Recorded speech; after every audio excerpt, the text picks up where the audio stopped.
All right, good afternoon, everybody. Before I get started, I just want to say to our gracious hosts, to the producers here today, my fellow speakers, the friends and the family that have joined us, thank you for coming to such a wonderful event.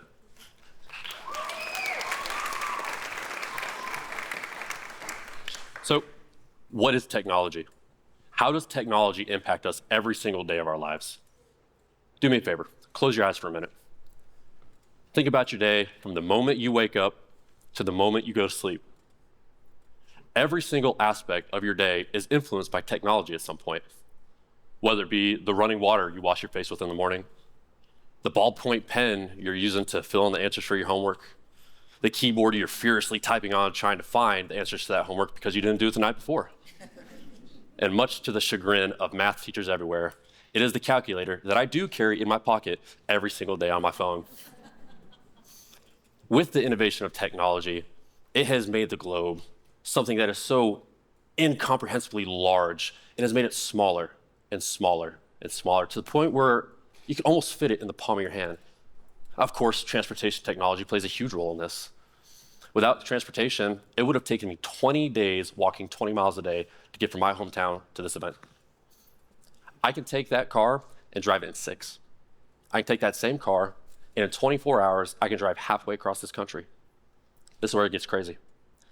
I can take a plane from my hometown, and in 14 and a half hours, I can fly halfway across the globe. It takes 24 to drive halfway across the country, 14 and a half to fly halfway around the globe. Now, along with transportation technology making the world a much smaller place, the rise of the internet and everything that goes with it has also contributed to this. Now, say what you might about the internet is the Wild West. There are no rules. And the internet it's just one of those places. My favorite example of the internet just being the internet is a game called War Thunder. It's a game about planes and tanks, and that's it. You would think, simple, harmless, right? Well, about once a year, and this has happened for multiple years in a row, you'll have 2 people on 2 separate continents arguing on a public online forum about the specifics of a vehicle. And out of spite, someone will leak a top secret classified government document just to prove someone else wrong. That's the internet for you. Now, with the internet, it has also connected the globe in an educational way. We don't have to go to the library anymore, search through the library, hoping that we can find the book that we're looking for, the information we're looking for. We don't have to spend hours combing through the pages, hoping to find that one piece of information for the paper that we're writing. No, all we have to do, sit down in front of the computer, get on our phones, look something up, and boom. We have access to information and knowledge from every single continent across the globe. Our youth today have access to this information at a faster rate than your parents did. With the rise of the internet, there's also been a rise in digital communication. And this is where we really start to see a negative impact on society as a whole, but especially on the youth. So what is communication? At the end of the day, communication is simply sending and receiving information. That's all it is. So how do we, as humans, how do we communicate? Well, we receive information with our senses. I can see the sunset over the Pacific Ocean.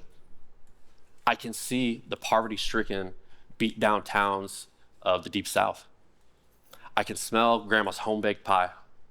I can also smell the trash I haven't taken out for 3 weeks. I can taste Grandma's homemade pie. Taste can elicit some powerful emotions. I've seen grown men cry because they had a taste of food that reminded them of home. I've also seen that same grown man put something in his mouth and throw up everything. I can hear the laughter of my friends, my favorite music. I can also hear my mother yelling at me because I didn't take out the chicken to thaw 6 hours prior like she asked me to. And then you have touch, that sensation of touch. Look around you, look at the clothes you're wearing, the seat you're sitting in, the floor that your shoes are touching. Everything has its own unique texture, and it all tells its own story. You know, you have the softness of a silk sheet, the roughness of denim jeans. You have the sharp pain of sticking your finger on the end of a cigarette lighter in an old pickup truck. Now, with the rise of digital communication, we have seen the development of two new theories. They are the reduced cues theories and the cues filtered out theories. Simply putting, the rise of digital communication has been pulling out nonverbal communication. Now, why is this important? So for starters, we communicate verbally and nonverbally. Albert Mehrabian says that 7% of communication is verbal. It is what we say. 38% of communication is tone of voice, how it is said, and 55% of communication is nonverbal. Now back to those two theories. Those two theories are saying we are filtering out that nonverbal communication. We are filtering out 55% of how we communicate. I've been very fortunate in my life that I have two wonderful careers, and they both focus heavily on being able to understand nonverbal communication. On one side of the house, I am currently a member of the Nebraska Army National Guard as a military police officer. Part of our training is we learn to read that nonverbal communication. Now, we learn to anticipate what an interaction is going to be just based off how someone is sitting or standing. 9 times out of 10, we can tell you somebody's personality type just by the way they're holding their hands, how their shoulders are shrugged. Same thing goes for interrogation. We use the same concepts, nonverbal. For all the kids in here, I want you to ask yourself this question. How do you think mom and dad always know when you're lying? You're telling them verbally, no, mom, no, dad, I didn't take the cookie out of the cookie jar. You know what your nonverbal communication is saying? You know what your body is saying? Mom, dad, I didn't just take one cookie. I took 14 of them. On the other side of the house, I work in a youth psychiatric residential treatment facility. Our day, before we even interact with the youth, starts with a check.